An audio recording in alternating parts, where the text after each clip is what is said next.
All right, if you look in your module at the Bellwork for this week, at the top of your page, I want you to write Bellwork due Thursday. Write it at the top. And we are going to look at problems 31 through 41 that were on your exam. There are 11 problems this week.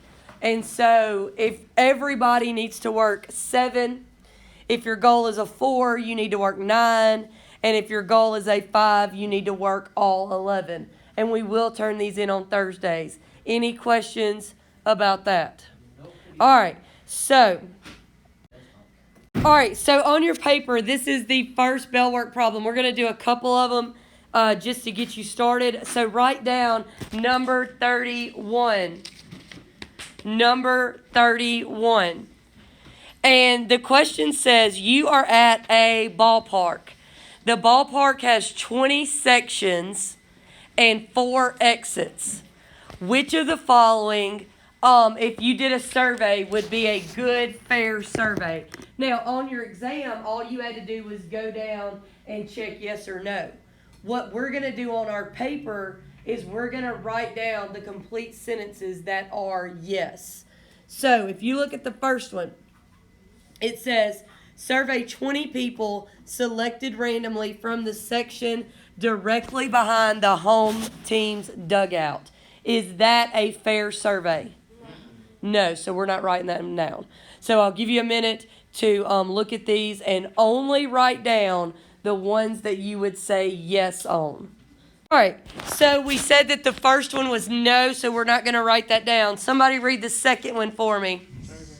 Go ahead, Kai, read it loud. Survey one person selected randomly from each of the 20 sections of the ballpark. Is that a fair way to do a survey? Yes, it is. Everybody write that entire sentence down. The whole sentence. And on your paper, make sure you have number 31 written somewhere. Write that whole sentence. Survey one person selected randomly from each of the 20 sections. Can I write it here? Yes. Submit it for here? Both of them. Both of them, yes. All right, what about the third one? Lauren, what you think? Read it to me. And you said that is not fair? Yes. Why not? Because only 20 people out of everybody leaving. Okay, and it said from one exit. And how many exits did I tell you it said there were? 4. There were 4 exits. So did the people leaving the other 3 exits get a chance to be surveyed? No, so that is not fair. Good. Luke, what about the fourth one? Yeah. Why? Because 5 people. The fourth one. The fourth one? No. Read it to me. Because they're wearing the visiting team's colors. So survey 20 people who are wearing what? So if you only survey the visiting team, who does that leave out? The home team. Good. So we don't want to pick that one. Dalton, what about the last one? Yes, It would be fair. Why? because it says, survey 5 people selected randomly at each of the 4 exits. Very good job. So make sure on your paper you have those 2 complete sentences written down. All right, number 32 says to evaluate 6 1/5 minus 2 4/5 plus 4. Y'all, let me tell you what not to do. This is what a lot of people want to do. They want to do 6 minus 2 is 4, and 4 plus 4 is 8. And so they're like, okay, well, if I do just the big numbers, I'm going to get 8. And then if I do the fractions, 4 minus 1 is 3. And they want to pick D for the answer choice. That is not how you do it. Okay? In 5th grade, when you were learning how to add and subtract mixed numbers, you did not have negatives. Okay? There was no such thing as positive number and negative numbers. So everything worked out beautifully. Now that we're in 7th grade, you never know when it's going to be a weird problem or not. So we don't want to work this like 5th grade. We want to do what to it? Change it to decimals, divide, put it in your calculator. All of those are correct. So I need somebody to go to the board and work it for me. Somebody remind me, 6 1/5, is that 6.15?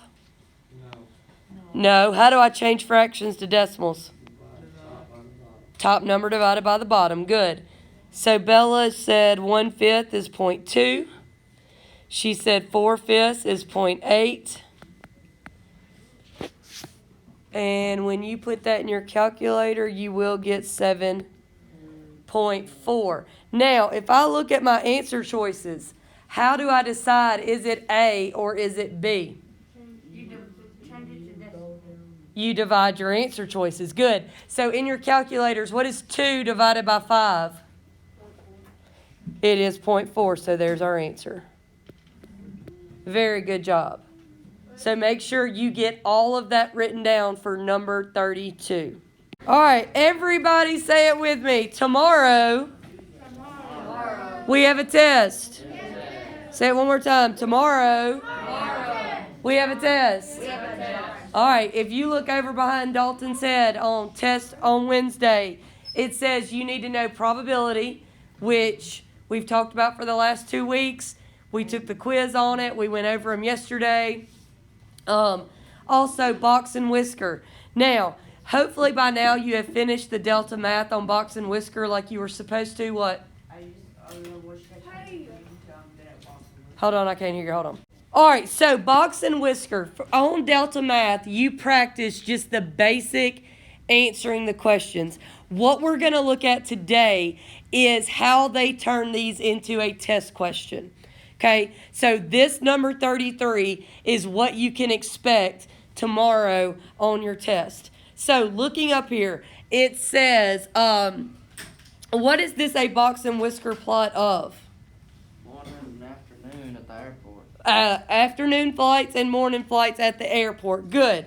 All right, so now just looking at it, which time of day has the more flights? Afternoon. Why afternoon? Because it has the. Nobody wants to wake up in the morning. That is true. Nobody wants to wake up in the morning, especially me. But what about the graph can we look at to determine that more of the flights are in the afternoon? The range. It has a maximum change. In general, the afternoon graph is more shifted to the right, correct? Okay, so if you look up here, the box for the morning is mainly above 8 and 12. The box for the afternoon, 16, 20. So most of the flights occur in the afternoon because the box is shifted more towards the right. Does that make sense? So now, part A is super, super easy. Part A says, what is the difference in the median? What is the difference in the median number of flights? Where do we look at to find the median? The line in the. The line in the middle. All right, so now, looking up there, You would say 16. what is the median in the morning? 10. It is 10. What is the median in the afternoon? 16. So what does it want us to do with those numbers? Minus Subtract on your paper for number 33. 6. Write that down. What was that? Write that 16 minus 10 equals 6. That's all you have to write down for that part. So part A was pretty easy. Part B is not hard, but it's got a lot of stuff going on it, okay? So make sure you watch while we're going over it together. Part B says, which of the following is true? Is it moving? Which of the following correctly expresses? All right, number 1 says the difference of the medians. We just figured out what that was. What is the difference of the medians? 6 is about half of the range in the morning. Well, we don't know what the range in the morning is, so we got to go up here and we got to look. Look at the morning. How do we find the range? The biggest number minus the smallest number. Very good. What is the biggest number? 22. What is the smallest number? 4. So what is the range in the morning? How do you find the range? 22 minus 4, so the range in the morning is 18. All right, so let's look back down here. The difference in the median, 6, is about 1/2 of 18. Is that true? No. 6 is half of what? 12. 6 is half of 12. So let's look at the next one, because that one is not correct. The next one says the difference in the medians, what did we say that was? The outside edges. 6. We found that a while ago. That was 6. Is 1/4 the range in the afternoon. Well, let's go up and look at the range in the afternoon. How do we find the range in the afternoon? Biggest number minus the smallest number, which would be 32 minus 8. 32 minus 8. So what is the range in the afternoon? 24. All right. So I'm going to put 24 right there. The difference in the medians, 6, is about 1/4 of 24. Is that true? Yes. It absolutely is. There's your answer. So write that whole sentence down for the second part of number 33. Now, I've gotten you started on the first 3 problems on your Bellwork, and it's up to you to finish the rest. You can ask me questions, and we're going to turn those in on Thursday.